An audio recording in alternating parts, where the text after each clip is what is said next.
Welcome, everybody. That was today's guest recording a track for the Pixar movie Inside Out. If there's a wrecking crew for film sessions, these three are in it.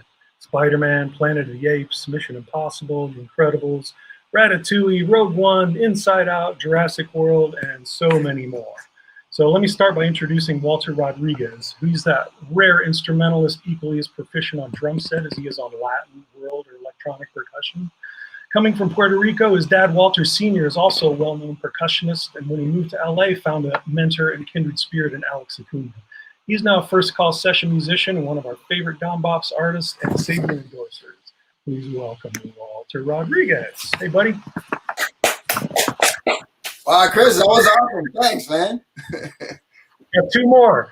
Bernie Dresel has played with Maynard Ferguson, Gordon Goodwin's Big Fat Band, Brian Setzer Orchestra, and leads his own jazz orchestra, the BBB, featuring Bernie Dresel, an amazing band.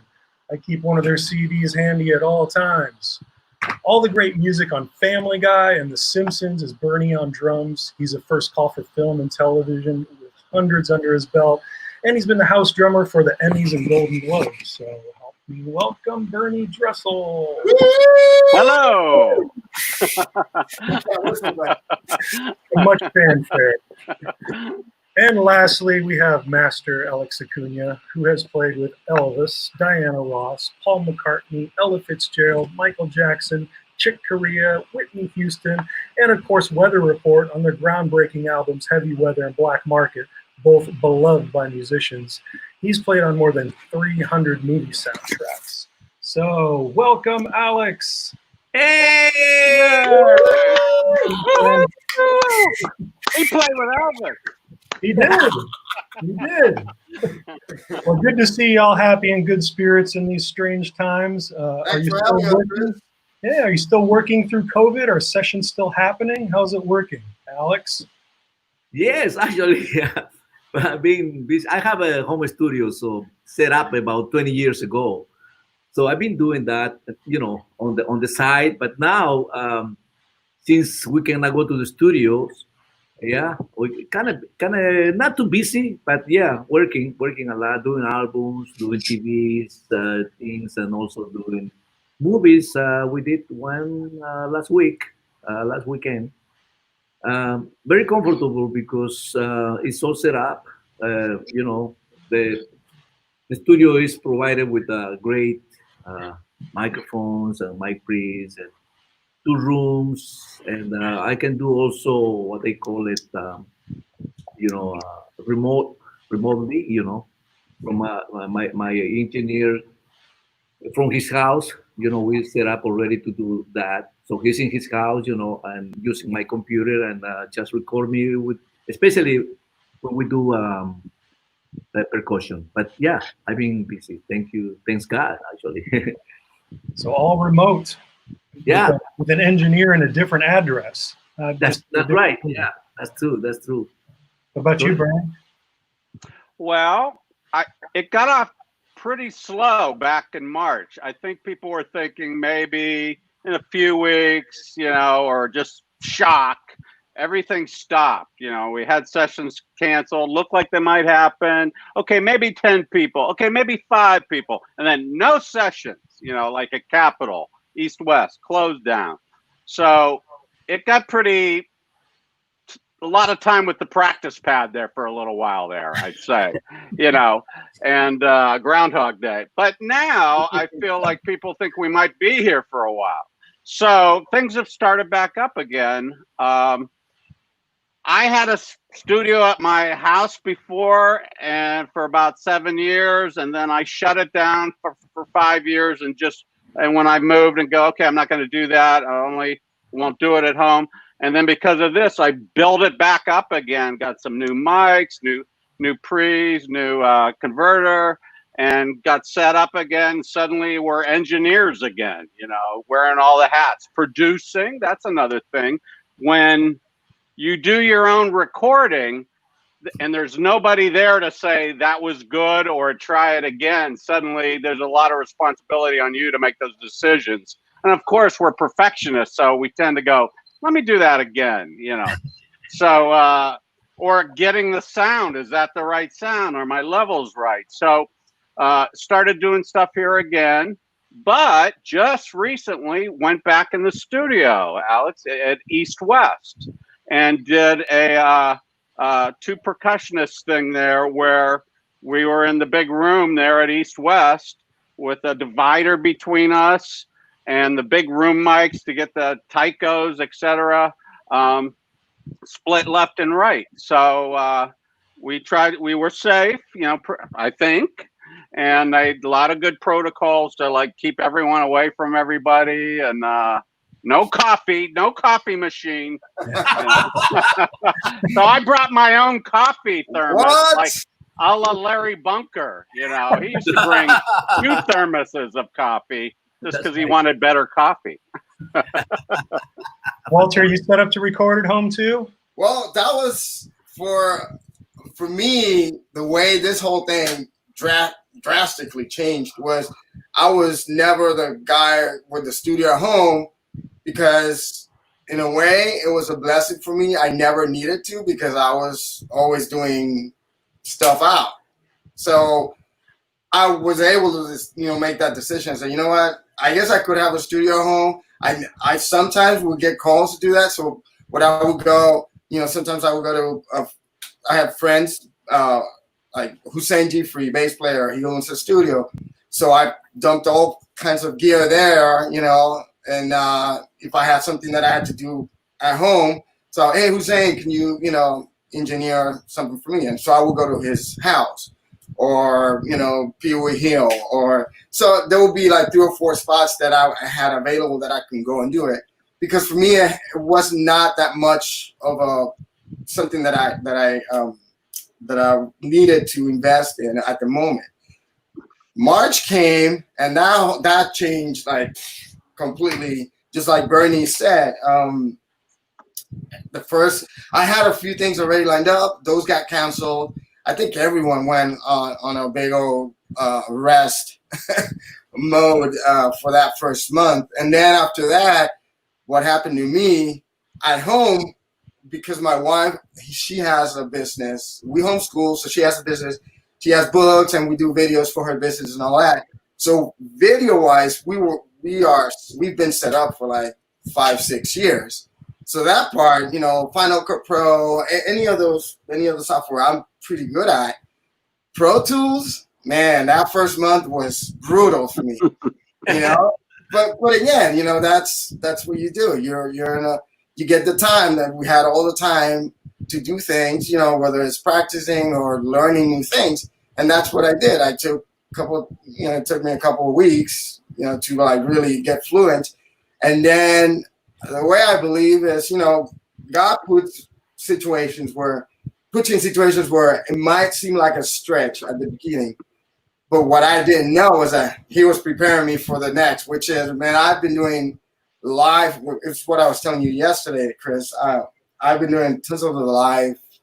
A lot of people are doing that now. They're kind of like putting a collage of, or a session and recording it straight into YouTube from like, Pro Tools or whatever. So it's a little bit of a learning curve, but I'm glad I had to go through it, because now, man, I'm pretty good. I'm like, I could go to work for Sony right now, Let me add something. Can I add something? Yeah.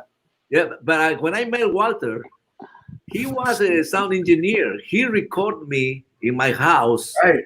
That's right. With I had the 8 dots. Ooh. I did actually the album that was nominated for the American Grammys. The percussion album that I did is called Acuarelas de Tambores. Yeah. And I had to do a drum in a festejo Peruvian kind of rhythm, and I said, Walter, I know you do this. So yeah, boom. He came over and he set up, and I did the track, and it sounded pretty good. So remember that big old board that you had, Alex? Remember the big board. Anyhow, but I forgot something also. A month ago, actually, Luis Conte, a friend of us, Euro Zambrano, we did, the 3 of us, percussion for an album for 2 days at Sunset Sound. And it was pretty good. We were in different rooms, with masks. We play all the time with masks. and we washed the hands and social distance and everything. It was good. So if you're healthy, I think we can start doing it that way. If everybody's healthy, and I think it was excellent. Actually, we did 2 days a month ago already. A month ago, we started to. I think they opened some of the studios like the 13th of May. That's when they opened, and immediately these people start opening the studios. Some of them, Anyhow, that's all I want to do. So just talking about Just tagging on to what Alex was saying. So things are starting slowly, slowly, but they're opening and they're managing how to, you go to a restaurant, so they put you about 6 feet apart. If you're sitting with your family, you can sit there. I have a big family, I have 4 kids, so it's a big table. So they make sure, they give you this. That's the same thing in the studio, set you up where they're, distance, and you do your homework. You have to do what you have to do. One more thing I want to add to this was, so for me, because and this is the beauty, and I think this is a really good segue into whatever you want to talk about, Chris. The 3 of us, we're not just drummers, as in we sit down in a drum kit. Obviously, Alex, master on at least both of those, drums and percussion. But then when you go in the studio, same thing with Bernie. When you go in the studio, there are other elements that are added to that, which is how do you create music with other things than an actual drum set or just congas, timbales, bongos. And for me, that's because of my background with Stomp. I did the Stomp show for about 5 years. I toured with them. So that brought a whole different angle. And that is what I think when you go to the studio, yes, you play classical percussion, you play drum set, but there's a big chunk of that element. There's a big amount of that you do behind the curtains, as they say. And anyways, we could talk about that if you want, or I don't know. Can we go back to the beginning a little bit, because I don't know that drummers across the country or the world would know, like, who hires you for a film session? Is it a music supervisor? Is it a producer? Is it the union? How does it work? Go ahead, Bernie. What is the question? How do we get the gig? I'm not sure what you're asking. Yeah. How do you get called? Well, it comes in by an email now. It's for quite a while. It used to be you got paged on your pager, right? But or phone calls. But now it's an email from a service that usually called Dateline or whatever, something like that, or from the contractor directly. An email that say, can you make it at this date, this time, for this long, for this thing, this composer, and it lists all the details. And you're supposed to respond pretty darn quick, within 24 hours. And then it could be a juggling act. It's usually not an issue now when there's not as much work. But like if you already have something, like say I have a Family Guy, and then a 4-day movie call comes in where it conflicts. So you have to kind of juggle things and figure out what you can do or what you stick to because you said you would do it, this kind of thing. But usually the composer is requesting certain people he or she really wants there. And then the contractor will put out those calls through the service and email to, can you do it? And then if you say no, then they'll go to the next person on the list, right. Either the composer's list of, okay, now this guy, this gal, this guy. Or the contractor then says, okay, I'm out of his favorite requests. I've got to fill the chair and get somebody there. So that's how that would work. If it's not too personal for me to ask, do you have to negotiate your fee every hire, or do they just tell you this is what the gig pays? Do you want it? So no, it's not a negotiation when it's a union gig. There's fees, set rates. If I play timpani and then I go over to drum set, that's called a double. Not an overdub, but you go like on another cue, go to drum set, on another cue, go to xylophone. and there's different instrument groupings, like xylophone and bells would be together. Latin percussion might be What you're one. saying is Alex must be a millionaire after every session. Playing Exactly. He is. He takes us out to dinner. No, but there are some grouping. It's not every instrument. Like triangle would be in the same thing as bass drum. Like there's groupings of or African percussion, like all the different African instruments. So it doesn't get up, but you could get up to like 7 doubles. But then if you're asked to do an overdub, meaning you're playing with yourself. You're playing on top of your other part. Now that's really another person, really, and you would get another whole scale for that. Now that's a union session. So if you got called for non-union, that for people that work non-union sessions, hey, can you play on my little song or whatever? Then it could become a negotiation, right? Which is kind of a, now it's a free-for-all of, not to say too low, not to say too high, Right. and decide whether to do it or not. Yeah, there's no, like Bernie, there's no rules pretty much when you go do a session, because there's a lot of that happening. You go in, right, like Bernie says, right. And then you, based on the amount of work, how many songs, based on the amount of time that you're in the studio, then you have to, So, but if it would be a non-union session for your friend, right, or for somebody for a little song, or in Iceland or something that you record from home,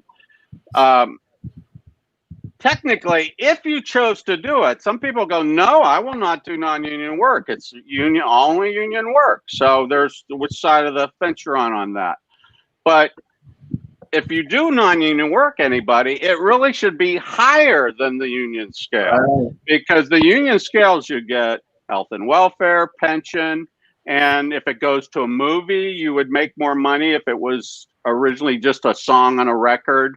Like when I did Brian Setzer Orchestra, we record a song for record. When it would shift to a movie, it's now another fee. It's like you recorded it brand new again. So the union thing is nice and protected. It keeps the fees the same. Everyone knows what to expect. It is a good way. It's fair wages for all the work that is done. Let me show everybody what one of these scenes looks like here. There's no audio for this one, but check this pan out that Alex sent me. Mm-hmm. That's Warner Brothers. Yes. Yeah. Pretty cool. Big room. That's my drum kit on that side. No. That's you. I said 2 drum kits. Yeah. Yeah. All you gotta do is look at the snare drum.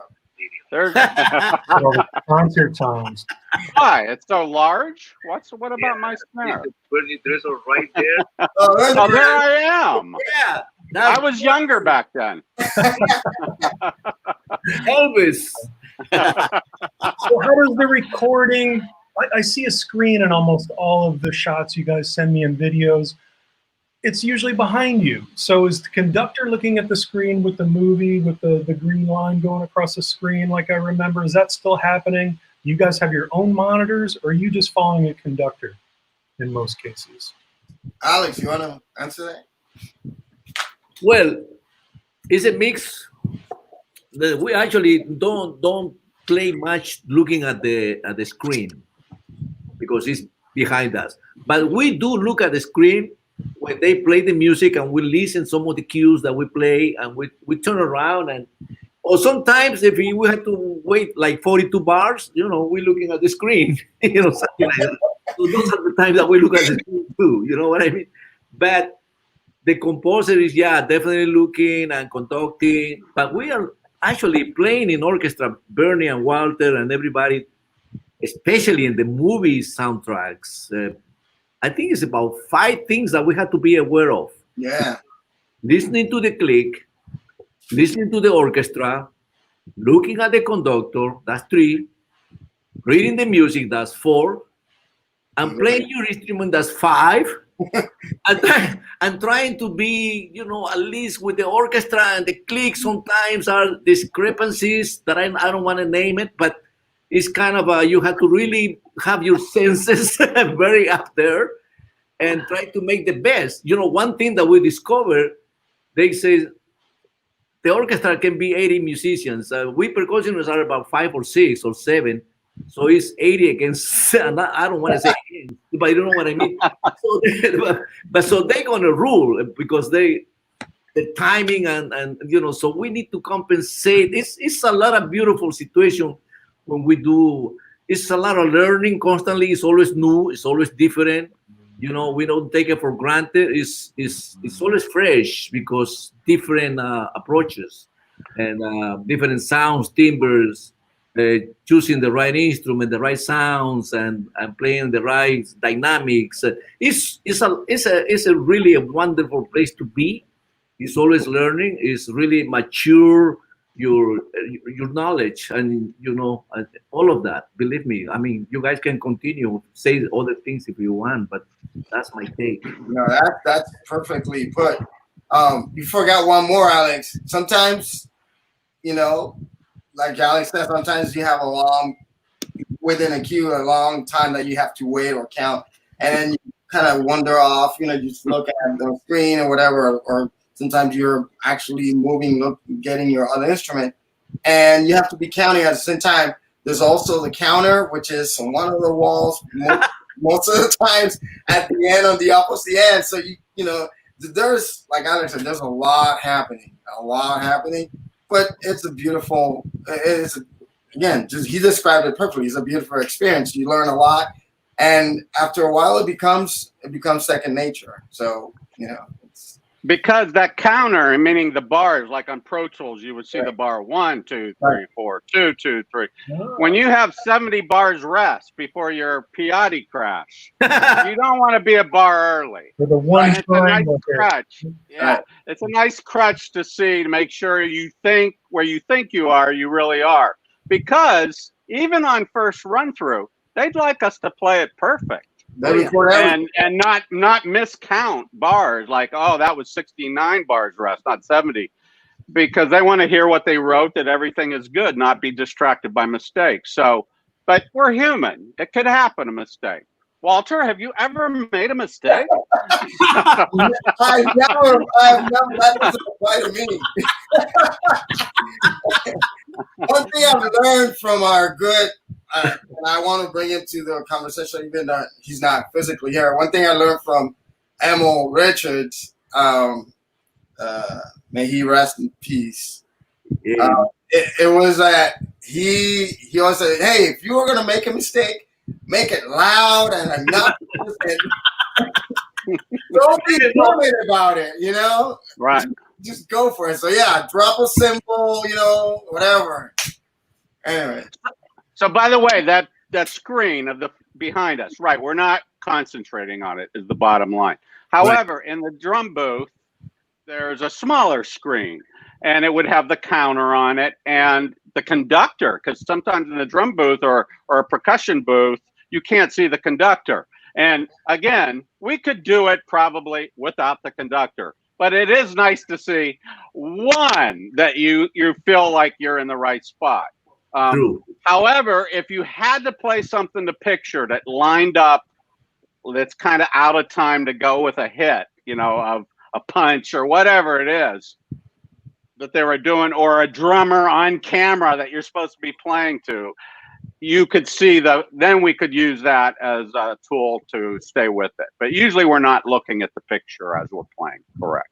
And Bernie, remember, sometimes, and this happens a lot with like any of the Disney projects, most times they don't play it because of the rights.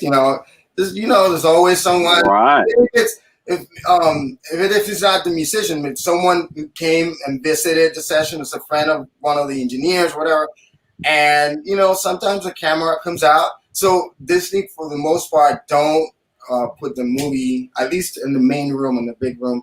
Obviously, in the control room, that's a whole different situation. Sometimes we're not even allowed in the control room for the same reason. Yeah, the actual visual of the movie, it's not a priority.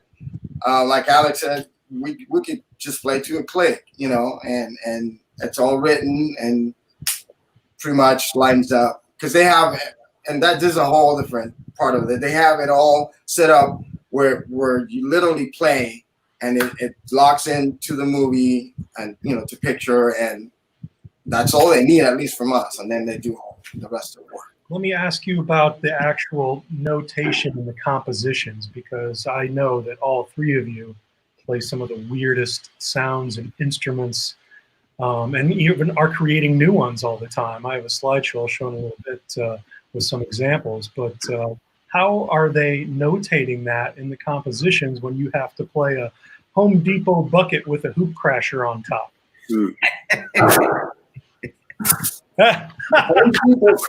Home Depot, yeah, there you go. Home Depot bucket. With yeah, there you go. Whoa!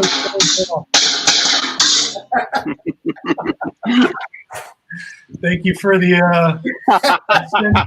example. I'm expecting that. Very cool. Well, again, for me, I'm just gonna say I'm gonna let the guys also answer their experience and it because of the stomp experience. That for me, I mean, with the show, I learned so much, man, because it was literally you playing everything but actual musical instruments. You have brass bands, you have bottles, you know, you have like you said, the bucket, and you put a crasher on top. You know, you can be playing what do you call it? We say that a lot. What do you call this thing? PVC pipe, you know, whatever. Yeah, there's a lot of that. But I have one thing that we also, and maybe Brendan, you can talk about this. I don't have them here. I thought I have a picture of it, but I don't have it. Griff sticks, which were the metal. It's like a rod, and it's actually called. They put it. The name is actually one of Michael Giacchino's son, Griff, and they called it Griff sticks. And all it is right. Rod with the. Anyways, but there's a lot of that. There's a lot of that. So yeah, I would say.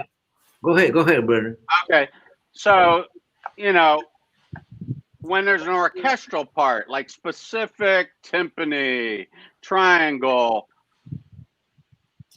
it's written exactly, and we should play exactly what's there. But in the rhythm section side of thing, whether it's drum set or a groove percussion or something that slashes and kind of says to improv, that's where we would not be reading exactly what's there, but you know, contributing what we think would be good from what's suggested on the page. I know, like with Michael Giacchino, for instance, he'll say, "You know what I wrote there? You know, don't play that. Play something like that that's better. Make it better what I've given you." Then there's other people that will write exact things like Aitor, you know, for Minions 2 here, where the drum set part or percussion parts are very exact. Yeah. And he'll want exactly what's there. And then he might even say, now give me a pass where you go for it more based on that. So sometimes I'll take multiple passes to have some options later. But so it's back and forth between being very exact what's on the page to don't read what's on the page, do something better like that. Yeah. So you have a little creative freedom at times. Oh yeah. Definitely. You know, I have to say the master of all this is Alex. I mean, obviously, a lot of that comes with the how many years you've done it. But Alex, I mean, well, you know, like Bernie said, you know, like describing the groups, like for example, Walter and I and Bernie, and sometimes also Dan, which is, he's the leader, section leader, and of the whole percussion ensemble. he we call him. Sometimes we need to play.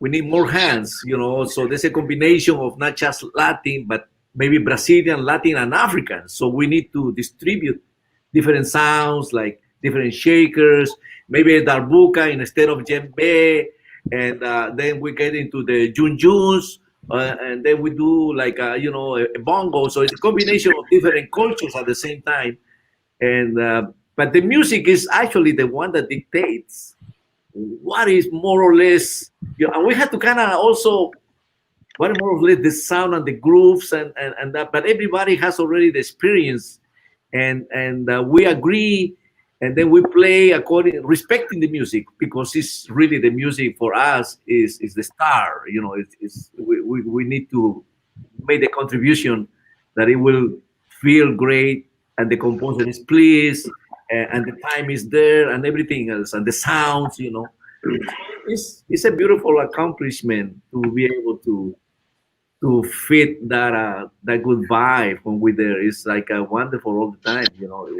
We need to be creative at the same time, but also we have to respect the frame, the music that he gave us, inside, and you have to be able to discern when to play, what is written, when not to play. You play your stuff. This is funny.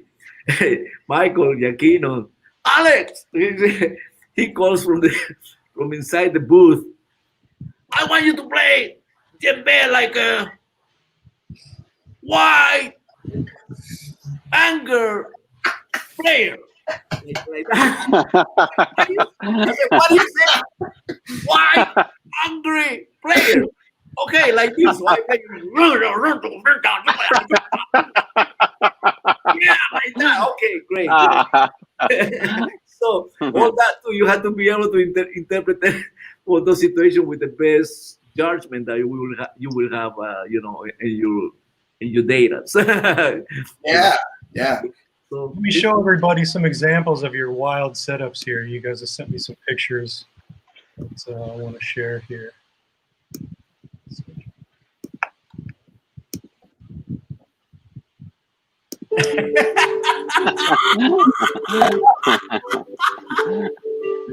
Oh wow! Mini bass drum there.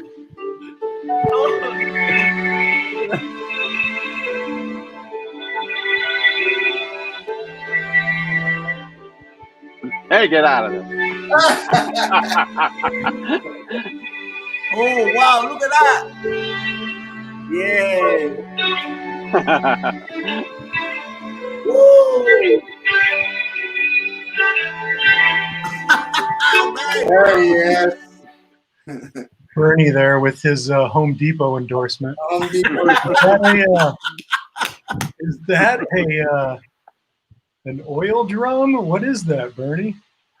Just one of those It's, plastic barrels with a hole cut in it?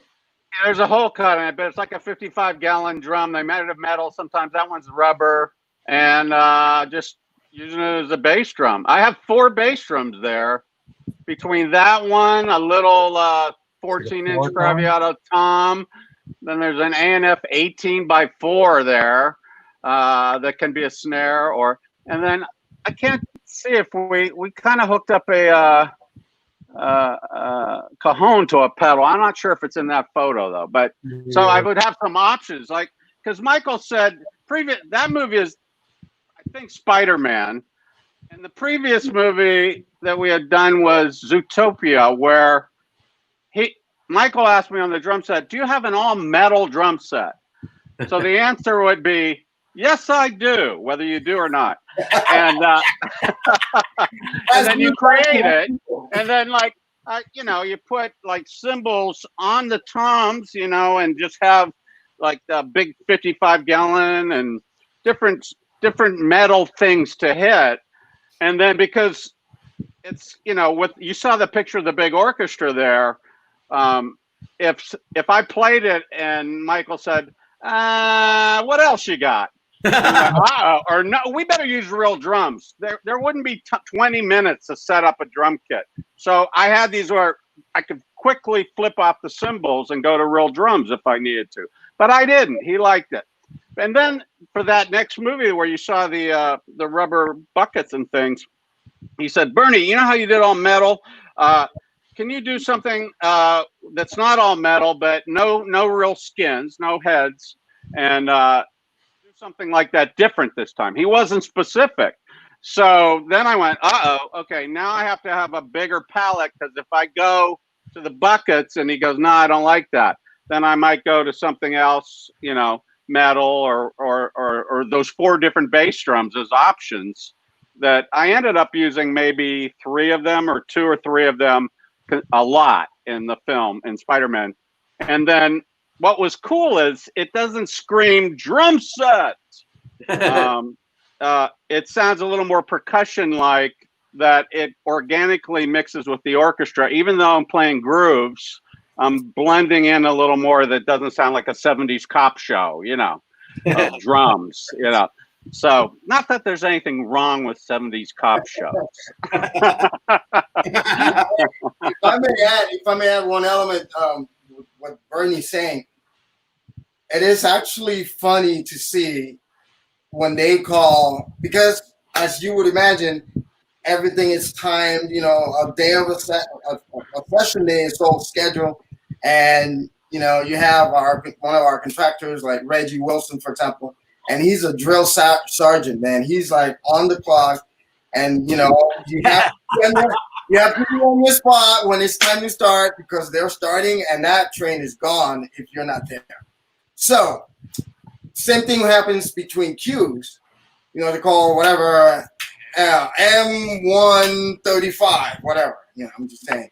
And so you look at your part, and I'm playing a shaker, and I'm playing a djembe, a small djembe, and I'm playing one more element. Let's say some metal, right?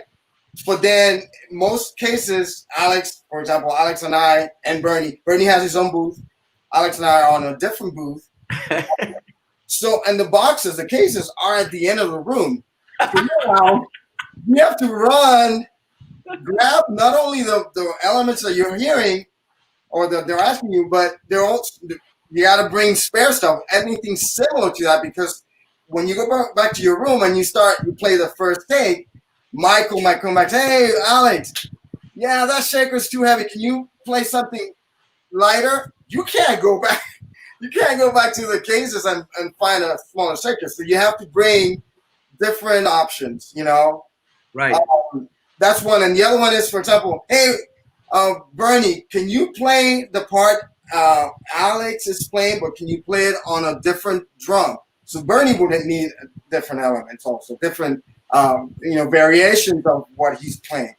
So it's a puzzle, man. It's like, you got to think fast. You got to move fast because it's moving. So are you getting the scores, picking your instruments based on what you think might be needed, or are you just sending a semi-load to every session just in case? Can't send a semi-load because there's budgets of, it is a semi-load what we send, but it's not 2 semi-loads. That back in the day, it'd be like they'd spend more time, maybe a couple weeks doing a film or 3 weeks, send a lot of stuff. Now everyone's tight. Like, we'll do the film in maybe 4 days, 3 or 4 days. It's just really quick. And then maybe they'll do a pickup day. Okay, they want to fix a few things or change something in the picture like 2 weeks later, one pickup day. But it's pretty, like, you have to send very strategically a lot of stuff, but not way too much stuff.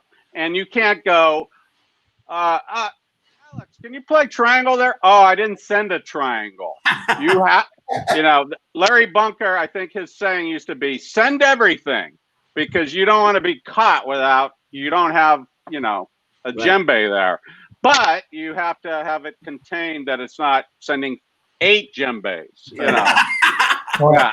obviously they must be renting things like that 45-inch bass drum Alex was standing in front of, and timpani.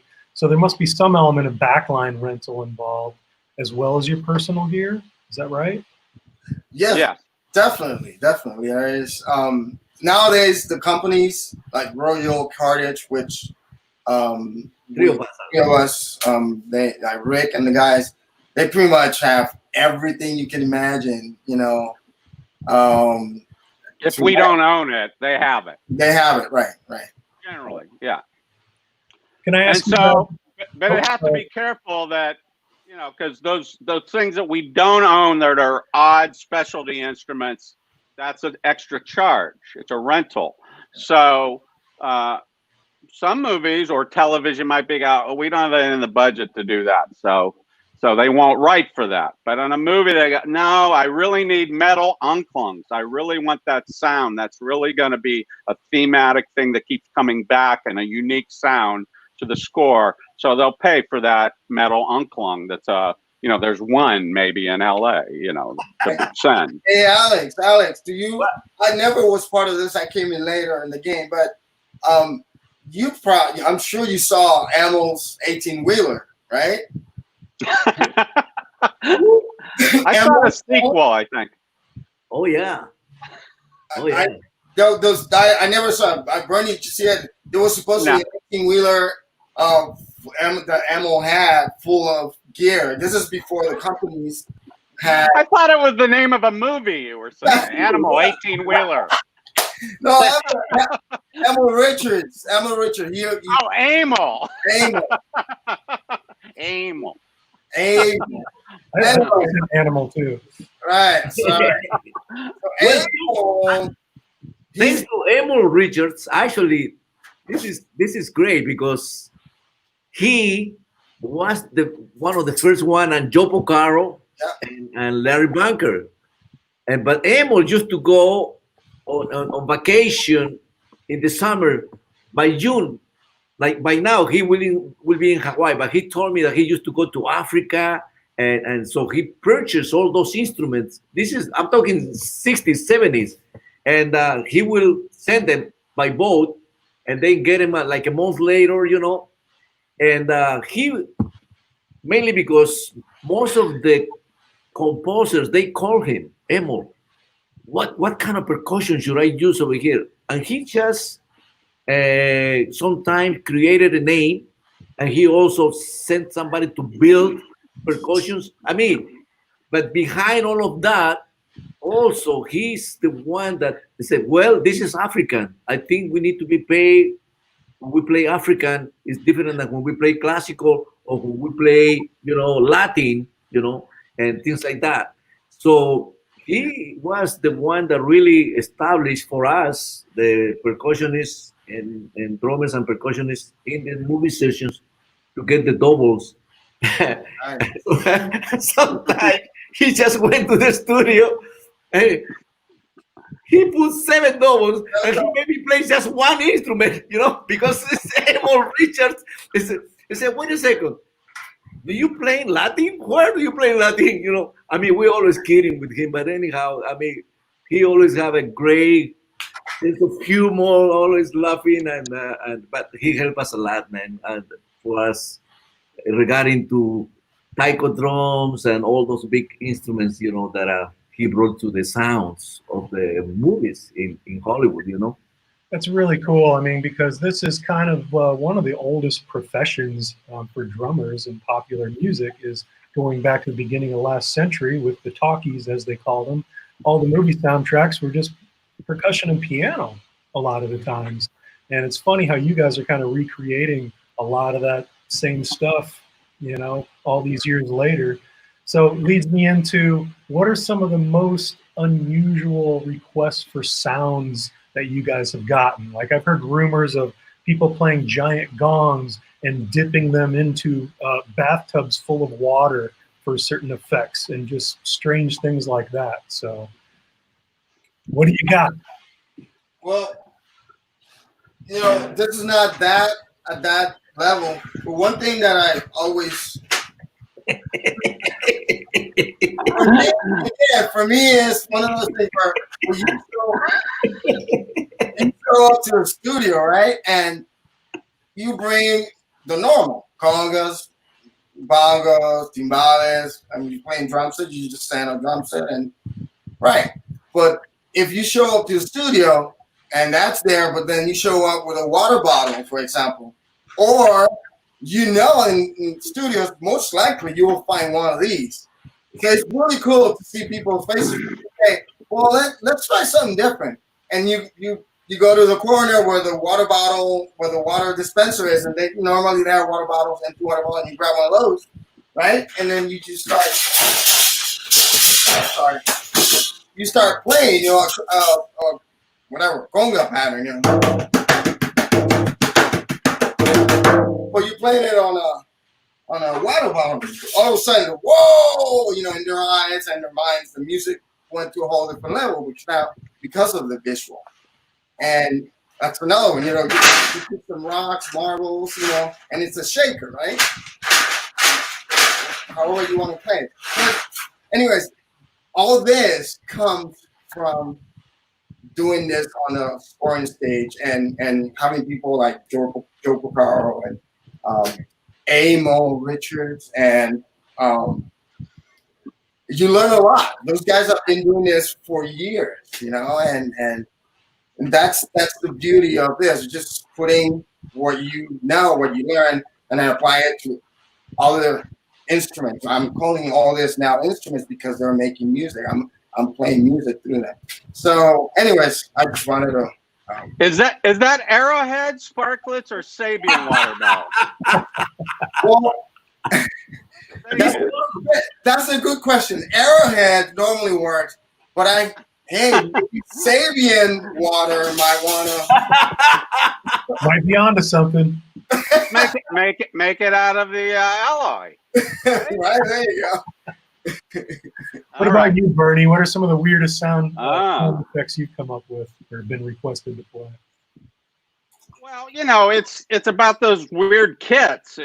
I guess that kind of jumps out, whether it was the Zootopia metal kit or the like if you go online to YouTube and the music of Zootopia or something like that.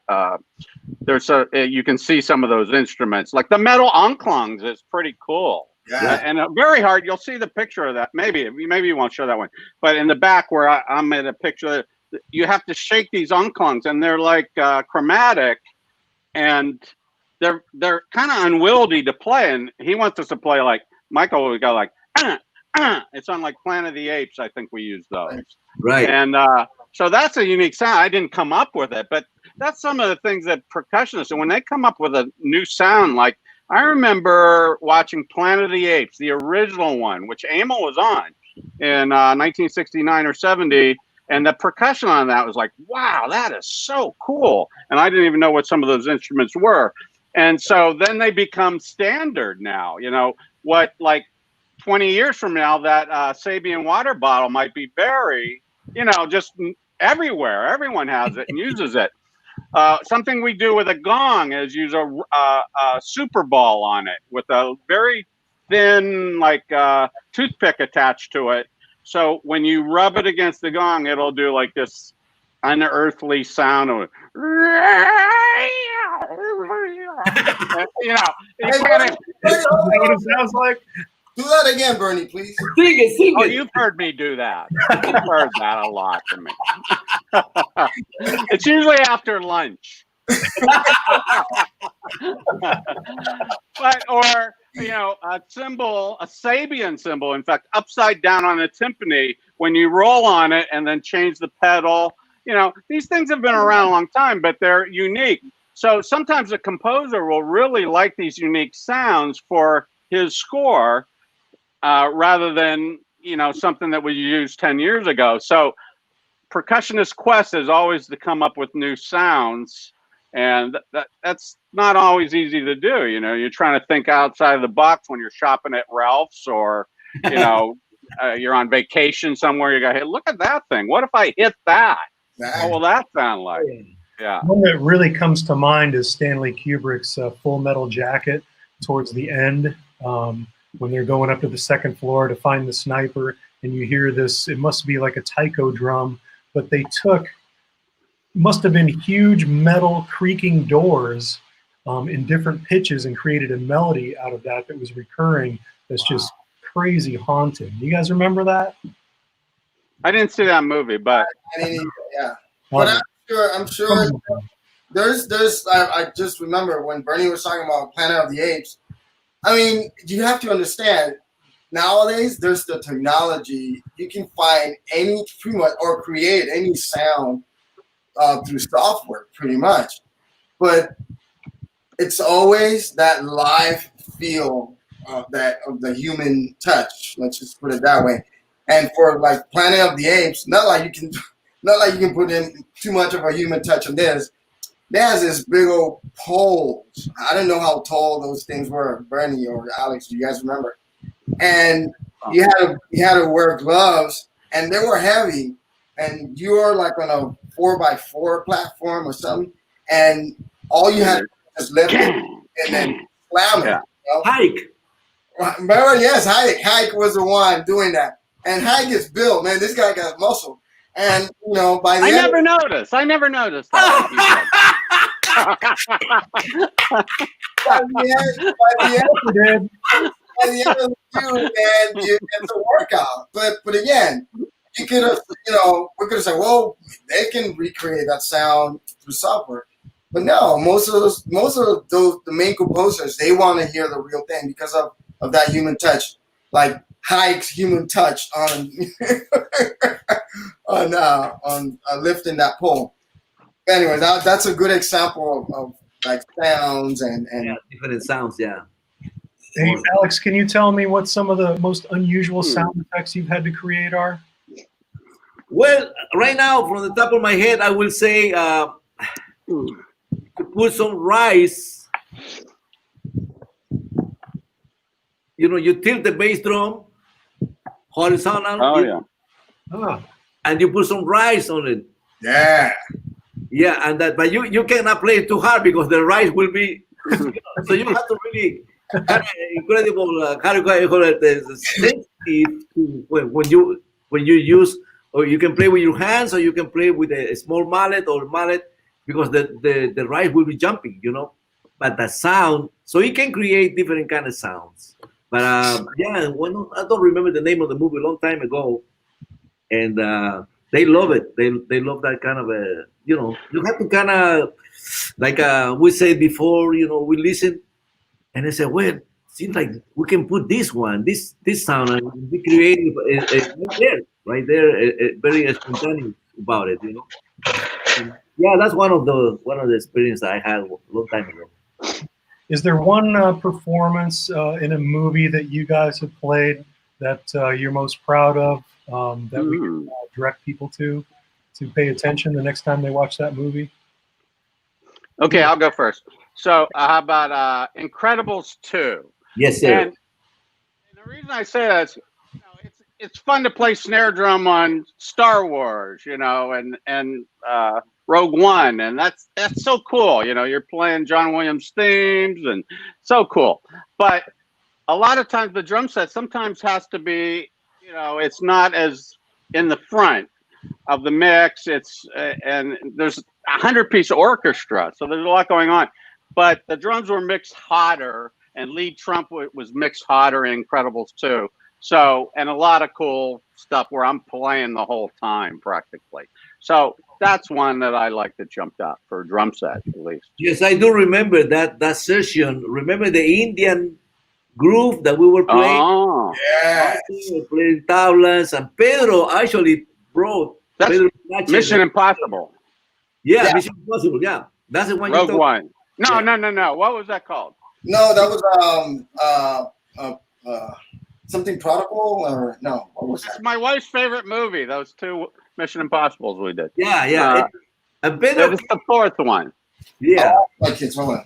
Pedro came to the studio with some Indian friends from India. They dress like Indians. They speak Indians. Tandoori chicken. Like papadan and all that. And they were great singers. And we did that spot, and Abraham was playing incredible bass line, and Yeah. Bernie was in the groove, and Walter was playing the tablas, and I played the darbuka, something like that to mix up. Amazing. I mean, that's one of my favorite right now. But every time I see that movie, I say, hey, really, let's That's beautiful. That's Ghost Protocol. It's Oh yeah, Yes, that's what it was. Fantastic, man. Yeah. it's Great. in a party scene. all right. Right. In the middle, yeah. Yeah, in the middle. Yeah, that was. I'd say for me, on Rogue One, I think it's towards the beginning. There's a scene where I can't remember. I'm really bad at names, especially with characters. One of the bad guy, they're confronting the other guy, and he has his family. He's hiding his family, the girl and the wife. Anyways, through that whole thing, I'm playing. Well, Michael wanted more of a pulse pattern. Low end, I remember it has to be low end. It has to be kind of like a pulsy thing. There's a lot of tense. It's a tense moment. So I remember playing. I'm gonna replicate it here on the djembe, but it was kind of like this type of thing. Oh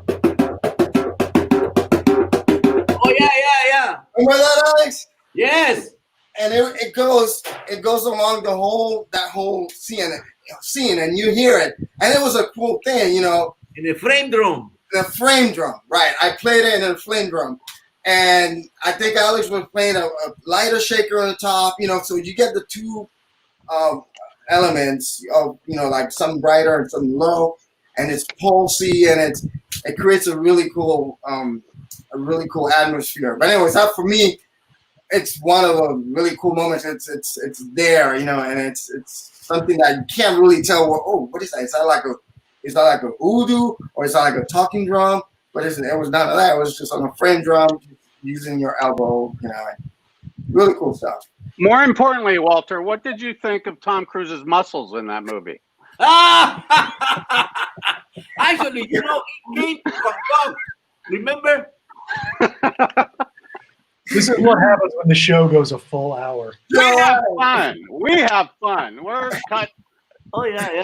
Questions. Everyone's like, but we're having a good time, making great music, and yeah, Definitely. good spirit. If you guys had something you wanted to say about Joe Porcaro, I think from MI, Walter, or your friend Emil Richards. Okay, I'll start because I'm the youngest one. For me, in a nutshell, I came to LA in 1991. I went straight to because I wanted to go to Musicians Institute, where at that time Joe Porcaro and Ralph were the head. Were pretty much driving the school. And so for me, Joe, those two guys I consider mentors, and literally, musically speaking, he taught me everything, how to use rudiments on the drum set. That was his specialty. For Ralph, he was the odd meter stuff. But then after that, after you're done with school, you would stay with Joe, and then that's when the stories would come, everything from racing Jeff, and teaching Jeff, which there was really not much according to his stories. Jeff sounds like he was on his own thing, meaning everything that he did, there was a lot of the rudiments that he applied that his dad would teach him, but then he would just apply it on his own and do other things. But anyway, for me, that was like Joe, everything I learned at the beginning. That next to Alex, in 10 seconds. My dad and Alex were friends back 60s, 70s, because Alex lived in Puerto Rico. So he had met my dad. I came to LA and I met Alex, and it was kind of like a reunion that Alex pretty much took me under his wing. So Joe and Alex for me are like the main guys, when it comes to what I've learned and what I've done, and I owe it to them. Anyway, that's. Thanks, Walt. What about you, Gary? What was the question? Joe and Emil. We lost, Joe and Emil, and I know you've worked with him a whole bunch of times. Like, what would you want people to know about him? Yeah, they were the legends when we arrived. I got here in '83. I was told to look up Joe Porcaro by Manny album back in New York State, And so I got here. I went to take a lesson with Joe, and all we did was talk about LA and the scene. And it never really became a lesson about drums. It was just chatting and a couple hours. And then he didn't even want to charge me because it wasn't a lesson per se. Although it was a huge lesson to me to hang out with him and hear about the scene and chat with him. But those guys were, the pioneers, of things, and beautiful people, both from Connecticut, I'm pretty sure. So their joke is they're ex-cons. and I guess there was a guy back in Connecticut named Bernie Dresel. So Joe told Emil, hey, Bernie Dresel is out here. He goes, what's Bernie Dresel doing out here? And meaning there was a guy from Connecticut around their age, I think, or maybe older. I don't know. And so another con. Another con. That was Bernie Dresel, but it wasn't me. but yeah, beautiful guys bringing humor and love.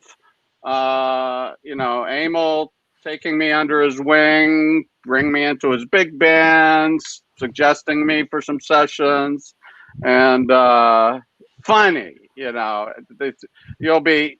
We'd be counting those.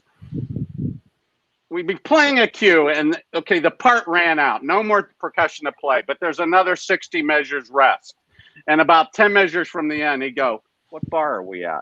Like, it doesn't matter, And so, but he was a cut up. Emil's a cut up. Man, I miss those guys. I came here in 1978, and immediately, before I came here, actually, we met with Emil because we rehearsed to do an album for Luis Belson. So we did it at his storage, where he had all the instruments and the drums and everything, the congas, djembes. It was with Luis Conte, Walfredo Reyes Sr., Walfredo Reyes Jr., Abraham, Luis Belson, Cachao, Claire Fisher. Anyhow, so that's when I met Emil, doing that recording for the name of the Eque, I think is the name of the album, the CD for Pablo Records, 1978. And then I moved in 1978 in May. And he recommended me to play with Bill Conti, the first movie that Sean Penn did with Isaiah Morales, the Bad Boys. Oh, yeah. Yeah, Sean Penn. That's the first movie they did together. Great movie, And I think I played drums, switched to congas, things like that. So always guide me with everything, with the business, with the to be on time and to be early. And Joe, both of them, very, very great people. Joe was very tender. He always explained beautifully everything about music, rhythms, sounds, instruments. And we used to hang out. We used to go with our wives to taste Peruvian food or to taste Italian food. And we got together in their homes, in my house, in Joe's house, and just talk about music. And I have actually here, I don't know if you can see, Emil's, one of his vibes. Yeah. That one. That's Emil's vibraphone. Yeah. That he gave it to me, and he gave me all the books. And I'm honoring him. I play it every day.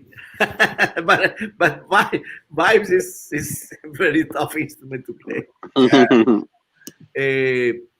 Just great memories, I know that their wives, actually, I know the widows and the families very well, very good. Then we did a lot of sessions for a lot of shivering, We did Boulevard Nights, kind of a Mexican movie, but beautiful movie. This is 1979, and in those days were a lot of sessions. You work like from 10 a.m. to 10 p.m. Four sessions, like that, and even Sundays. It was very tough to see the family sometimes because you had to leave early and come back late. But it was a very fruitful time.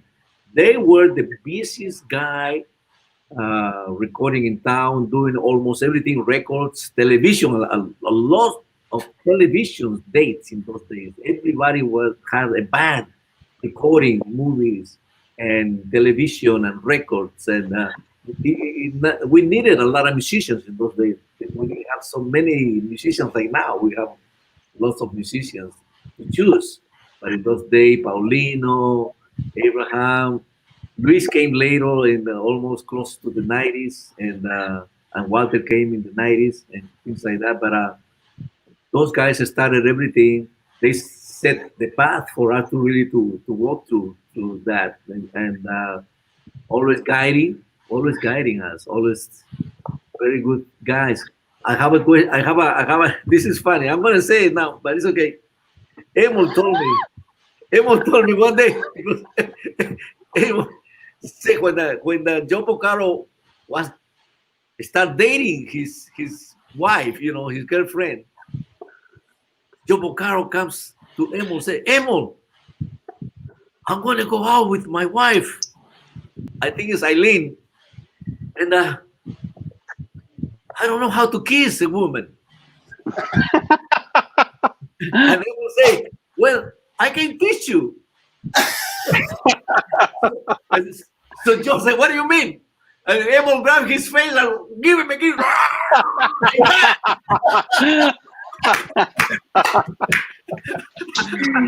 Oh my God! I know. One day I got him together. It's true, Joe. He said, "Yeah, he taught me how to kiss." Those are the kind of guys. They were like brothers, like they were like twins. They love each other so much, amazingly. They always weekends they went out together and they always sharing it because they knew from like Rochester, right? Right, all the way back, yeah. Where are they from? Rochester? What? Well, Connecticut. Connecticut. Not Yeah. Rod. Connecticut. That's what, Connecticut. I don't know. Hartford? I don't know. Well, Name Joe, two cities. Go ahead, Barry. No, No, I'm trying to think of what city it was. Yeah. well, I don't know. All I know is that Joe was in Connecticut and Emil was here in LA, and Emil asked him, "You got to come here because of work. You definitely want to work." And then Joe came for like a week, and he loved it. He worked. He did a few sessions. He literally went back to kids and the house, whatever, and drove to LA and stayed here since. Yeah. Amazing. Yeah. Amazing, guys. Well, Hey. fellas, thank you very, very much for sharing your experience and insight today. Really, really appreciate it. Thank you. I want to leave everybody with the Rogue One session that you guys have been talking about. So give me just a second here, and thank you again, guys, and we'll see you next time. Thanks. Good to see you, Bern and Walter, too. All right. Yeah. I miss you guys. Miss you. I think that's Tim. Yeah.